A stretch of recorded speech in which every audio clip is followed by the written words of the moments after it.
打鼾的原因最主要跟口咽腔的构造有很密切的关系。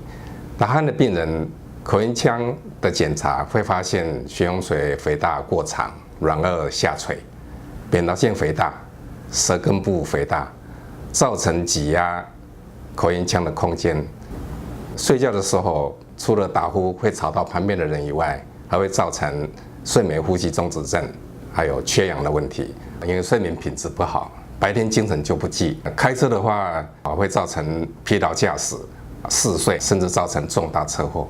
学生上课不专心，注意力不集中；上班族来讲，精神不集中，容易打哈欠，工作表现就不好。打鼾的诊断是先做鼻腔跟口咽腔的检查，另外一项是睡眠检测，以呼吸中止指数计算，5到15次是算轻度，15到30次中度，大于30次重度。现在有居家检测血氧浓度的一个检查，也蛮有参考价值。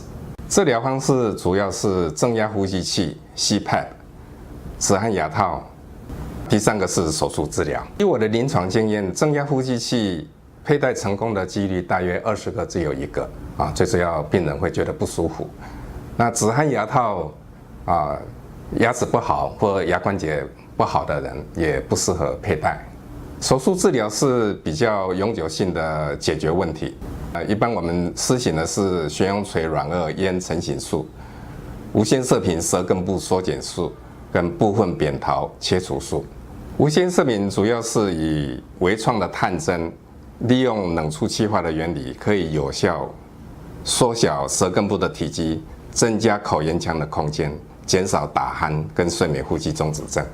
手术的方式是把下垂多余的这个悬雍垂跟软腭做一个修饰，然后缝合往上提拉。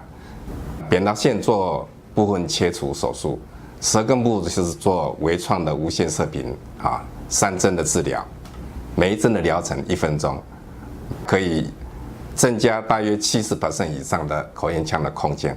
这个案例呢，他术前109公斤，术后78公斤。总共3个月内体重降低31公斤，这个可以很明显表示血氧浓度可以有效的增加这个新陈代谢的一个速率，把多余的脂肪可以燃烧代谢掉。血压其实我是偏高，然后现在有在吃那个控制血压的药，对，有脂肪肝，对，三酸甘油脂跟胆固醇。也是偏高，就是偏高。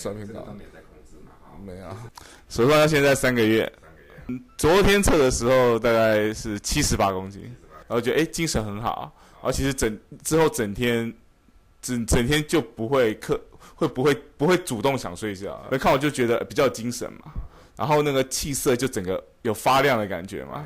这个案例改善很明显。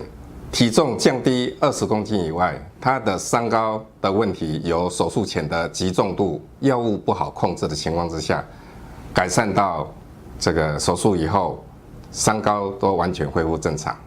会打呼很大声哦，有照过超音波，有脂肪肝，胆固醇跟三酸甘油脂那个都高，就是糖尿病、高血压，还有三高那个，三高都有。会啊，即马才降落来呢。以前较悬啊，后150几、150几、160几啊，迄阵还有降血脂的啊。即马降血脂拢正常。无啊，免啊，三高啊。拢好去啊。即马嘛减了，直接。三高。我知。高血压、高血糖。高血糖拢好去。打鼾造成的睡眠呼吸中止症会造成长期慢性的缺氧，全身重要器官脑、心脏、肝脏都会缺氧，长期会造成三高、肥胖症，还会造成脾气暴躁、易怒、人际关系不好，然后工作品质、睡眠品质都不好的情况，所以一定要寻求专科的医师的治疗。